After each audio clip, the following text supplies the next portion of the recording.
ಎಲ್ಲರಿಗೂ ನಮಸ್ಕಾರ. ಇವತ್ತು ಒಂದು ಒಳ್ಳೆ ಕತೆ ಹೇಳೋಣ ಅಂತ ಬಂದಿದ್ದೀನಿ. ಈ ಕತೆಯ ಹೆಸರು ಚಿಕ್ಕ ಹುಡುಗ ಮತ್ತು ಗುರಿ. ಹೌದು, ಇದು ಒಬ್ಬ ಪುಟ್ಟ ಹುಡುಗನ ಕತೆ. ಅವನಿಗೆ ಒಂದು ದೊಡ್ಡ ಕನಸಿತ್ತು. ಆ ಕನಸನ್ನ ನನಸು ಮಾಡ್ಕೊಳ್ಳಕ್ಕೆ ಅವನು ಏನೆಲ್ಲ ಮಾಡ್ದಂತ ನೋಡೋಣ ಬನ್ನಿ. ಸರಿ, ಕತೆ ಶುರು ಮಾಡೋಣಲ್ವಾ? ಹಾಗಾದ್ರೆ ಮೊದಲು ನಮ್ಮ ಕಥೆಯ ಹೀರೋನ ಪರಿಚಯ ಮಾಡ್ಕೊಳ್ಳೋಣ. ಅವನ ಹೆಸರು ವಿಕಾಸ್ ಅಂತ. ಅವನಿಗೆ ಒಂದು ತುಂಬಾನೇ ವಿಶೇಷವಾದ ಆಸೆ ಇತ್ತು. ಒಂದು ಸುಂದರವಾದ ಪುಟ್ಟ ಹಳ್ಳಿಲಿ ವಿಕಾಸ್ ಅಂತ ಒಬ್ಬ ಹುಡುಗ ಇದ್ದ. ಸದಾ ನಗುಮುಖ, ಎಲ್ಲರ ಜೊತೆನೂ ಅಷ್ಟೇ ಖುಷಿಯಾಗಿ ಇರ್ತಿದ್ದ. ಅವನ ಮನ್ಸಲ್ಲಿ ಒಂದೇ ಒಂದು ದೊಡ್ಡ ಕನಸು. ಅದೇನಪ್ಪ ಅಂದ್ರೆ ತಾನು ಒಬ್ಬ ದೊಡ್ಡ ಬಿಲ್ಲುಗಾರ ಆಗ್ಬೇಕು ಅಂತ. ಕೈಯಲ್ಲಿ ಬಿಲ್ಲು ಬಾಣ ಹಿಡಿದು ಸರಿಯಾಗಿ ಗುರಿ ಹೊಡೆದು ಎಲ್ರಿಂದವೂ ಶಬ್ಬಾಸ್ ಅನ್ಸ್ಕೋಬೇಕು. ಅದೇ ಅವನ ಆಸೆ. ಆದ್ರೆ ಕನ್ಸ್ ಕಾಣೋದು ಎಷ್ಟು ಸುಲಭವೋ ಅದನ್ನ ನಿಜ ಮಾಡ್ಕೊಳ್ಳೋದು ಅಷ್ಟೇ ಕಷ್ಟ ಅಲ್ವಾ? ವಿಕಾಸ್ನ ದಾರಿಯಲ್ಲೂ ಒಂದು ದೊಡ್ಡ ಸಮಸ್ಯೆ ಇತ್ತು. ಪಾಪ, ವಿಕಾಸ್ ಎಷ್ಟೇ ಪ್ರಯತ್ನ ಪಟ್ರೂ ಅವನ ಬಾಣ ಗುರಿಗೆ ತಾಕ್ತಾನೇ ಇರಲಿಲ್ಲ. ಪ್ರತಿ ಸಲನೂ ಅದು ಅತ್ತಿತ್ತ ಹೋಗಿ ಬೀಳ್ತಿತ್ತು. ಇದರಿಂದ ಅವನಿಗೆ ಸಹಜವಾಗೇ ತುಂಬಾ ಬೇಜಾರಾಗ್ತಿತ್ತು. ಇದನ್ನ ನೋಡಿದ ಬೇರೆ ಮಕ್ಕಳೆಲ್ಲ ಹ ನೋಡ್ರೋ, ಅವನಿಗೆ ಗುರಿ ಇಡೋಕೆ ಬರಲ್ಲ, ನಿನ್ನ ಕೈಲಿ ಯಾವತ್ತೂ ಆಗಲ್ಲ ಅಂತ ಗೇಲಿ ಮಾಡಿ ನಗ್ತಾ ಇದ್ರು. ಫ್ರೆಂಡ್ಸ್, ಹೀಗೆಲ್ಲ ಆಡ್ಕೊಂಡಾಗ ವಿಕಾಸನಿಗೆ ತುಂಬಾ ನೋವಾಗ್ತಿತ್ತು. ಅವನು ಬೇಜಾರಲ್ಲಿ ಕೂತ್ಕೋತಿದ್ದ. ಆದ್ರೆ ಅವನ ಮನಸ್ಸಿನಲ್ಲಿದ್ದ ಆಸೆ ಮಾತ್ರ ಸತ್ತಿರ್ಲಿಲ್ಲ. ಅವನು ಬಿಟ್ಕೊಡಕ್ಕೆ ತಯಾರೇ ಇರಲಿಲ್ಲ.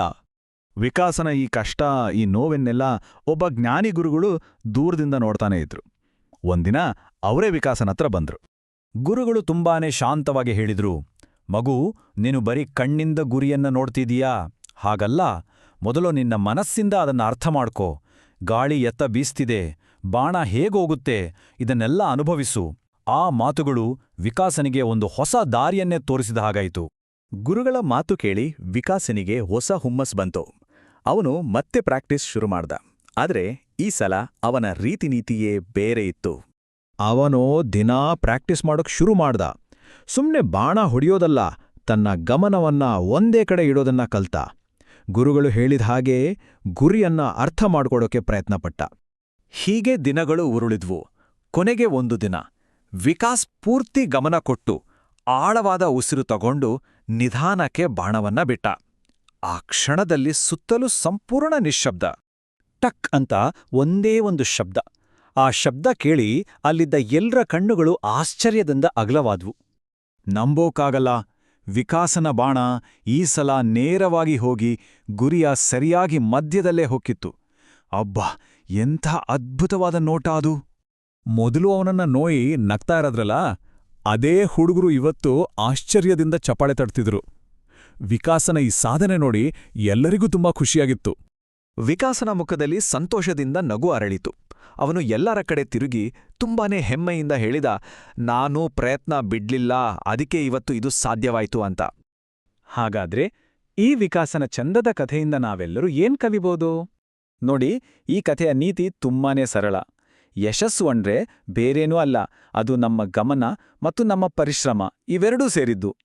ನಾವು ಯಾವುದೇ ಕೆಲಸ ಮಾಡಿದ್ರೂ ಪೂರ್ತಿ ಗಮನ ಕೊಟ್ಟು ಕಷ್ಟಪಟ್ಟು ಮಾಡಿದ್ರೆ ಯಶಸ್ಸು ನಮ್ದಾಗೆ ಆಗತ್ತೆ. ಯಾವಾಗ್ಲೂ ನೆನ್ಪಿಟ್ಕೊಳ್ಳಿ, ವಿಕಾಸನ್ಗೆ ಆದ ಹಾಗೆ ಸೋಲು ಬಂದಾಗ ಬೇಜಾರ್ ಮಾಡ್ಕೋಬಾರ್ದು.